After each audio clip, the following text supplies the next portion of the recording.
제가 평상시에도 여러분들께 항상 말씀을 드리고 있습니다. 언제 투자를 할 것인가 라고 질문을 한다면 투자를 할 최고의 시점은 바로 매수 할머니가 있을 때입니다. 중요한 것은 타이밍이 아니라 시장에 오래 머무르는 것임을 역사가 말해주기 때문입니다. 주식 투자로 재산을 늘리려면 특히 기술력에서 경쟁 기업들이 따라오기 힘들고 꾸준히 성장하는 기업의 주식을 매수한 후에 아무것도 하지 않고 오랫동안 보유하고 있는 것입니다. 어떻게 보면 가장 단순하고 쉬운 것 같지만 이 방법이 가장 힘든 것이기 때문에 수많은 개인 투자자들이 주식 투자로 돈을 벌기 힘든 것입니다.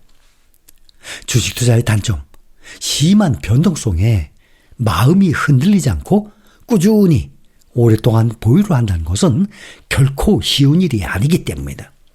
특히 요즘에 느끼고 있죠? 심한 변동성.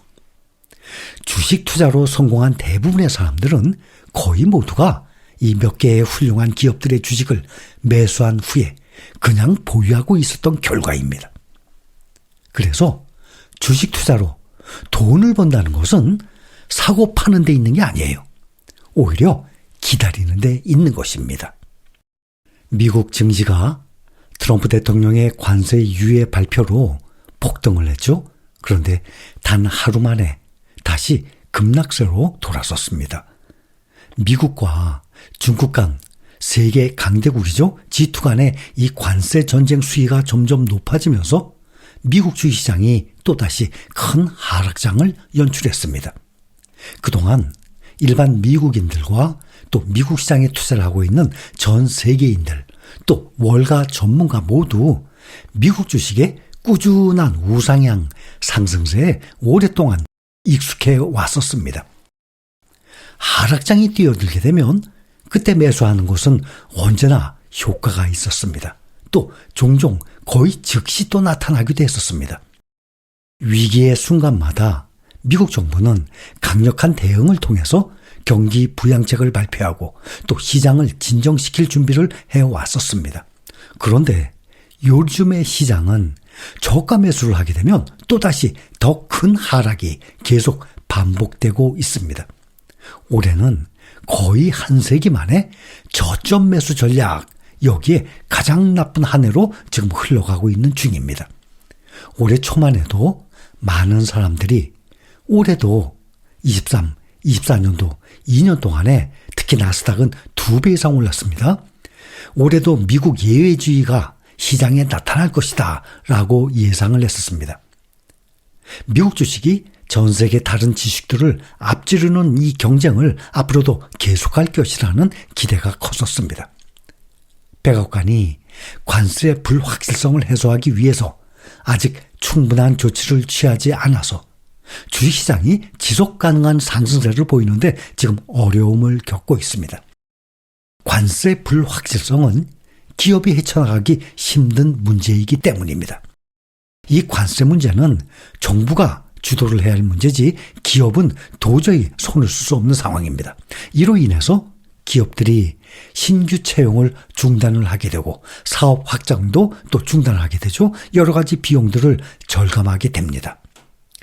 중국의 거의 금수 조치에 해당하는 이 관세율을 부과를 하게 되면 미국 전역의 모든 규모의 기업에 엄청난 혼란이 초래될 것입니다. 지금 하루 만에 오늘 또다시 증시가 급락한 이유는 도널드 트럼프 미국 대통령이 중국에 적용하는 합계 관세율을 125%가 아니라 145%로 확인을 하면서 투자 심리가 더욱 위축됐습니다. 관세 부과 시 타격이 예상되는 특히 테슬라, 애플, 엔비디아 등을 중심으로 약세가 심화됐습니다. 어젯밤 발표됐죠?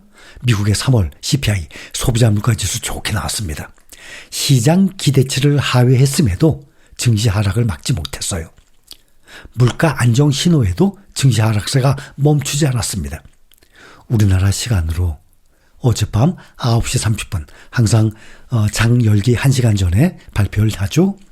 미국 3월 소비자 물가지수 CPI가 전년 동기 대비 2.4% 상승하면서 시장 기대치를 하회했습니다.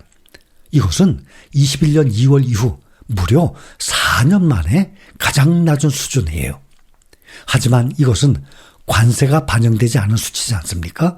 다음 달 이후에 다시 물가가 빠르게 뛸 수 있다는 전망에 영향이 제한적이 된 것입니다. 3월 인플레이션은 2.4%로 둔화됐는데 이것은 월스트리트저널이 이코노미스트들을 대상으로 조사했던 예상치 2.6%보다 낮은 수치입니다. 이 정도 수치가 발표됐으면 그동안 보면 그전에는 장이 열리기 1시간 전에 발표되자마자 선물지수가 급등을 했었습니다. 그런데 어젯밤에는 오히려 더 하락을 했어요. 많은 투자자들은 미국 예외주의라 그러죠. 미국이 다른 국가와 구별되는 특별한 국가다라는 생각. 미국이 경제적 힘 세계 1등입니다. 또 기술력 신 세계 1등입니다. 다른 나라에 비해서 갖고 있는 이런 인식된 우위가 올해도 주가가 폭등하는 데 도움이 될 것으로 예상을 했었습니다. 하지만 무역전쟁에 대한 이 우려, 성장 둔화 조짐으로 인해서 그런 낙관론 다 빛을 잃어가고 있습니다.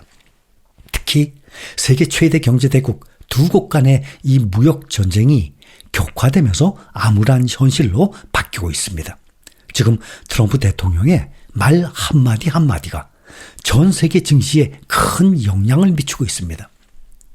어제는 관세 유예 발표로 증시가 폭증했다가 오늘은 중국에 대한 관세를 125%에서 145%로 인상한다는 예고로 시장 분위기가 단 하루 만에 다시 급격히 식었습니다. 이런 트럼프 대통령의 결정은 글로벌 자산 시장에 큰 변동성을 가져오고 있고 월가의 거물들조차 입장을 바꾸기 시작했습니다. 시장에서는 여전히 경기 침체가 곧 올 것이다 라고 예측을 하고 있습니다. 관세 전쟁으로 경기 침체 우려가 커지고 투자 심리가 지금 많이 악화된 상태입니다. 전문가들은 여전히 신중한 입장을 보이고 있습니다. 투자은행 JP모건, 시티은행 등이 모든 위험이 사라졌다고 말할 수 없고 경기 침체의 가능성이 여전히 열려있다라고 경고까지 했습니다. 또 중국의 지금 준비된 보복 가능성이 앞으로 더 큰 갈등으로 이어질 수 있다고 강조하고 있습니다. 백악관에서는 트럼프 대통령이 두 번째 임기 동안 중국에 부과한 관세가 150%에 달한다고 밝혔습니다. 이전에 밝혔듯이 125%가 아닙니다. 백악관 관계자는 트럼프 대통령이 125% 관세는 상호 관세 수준만을 언급한 것이고 또 트럼프 대통령이 이전에 중국의 펜타닐 거래 관련 역할에 대해서 중국에 부과한 20% 관세가 고려되지 않았던 것입니다. 2025년에 건강한 상태로 진입한 미국 경제에 있어서도 이런 혼란은 지금 심각한 문제를 만들어내고 있습니다. 관세는 수입품 가격을 상승시키게 됩니다. 기업과 소비자의 구매력을 당연히 약화시키게 됩니다. 중국 수입품에 대한 장벽이 점점 높아지면서 2022년에 정점을 찍은 이후에 미국 인플레이션을 억제하기 위해서 힘겹게 노력을 해왔던 이 진전이 점점 무산될 위기에 처해 있습니다.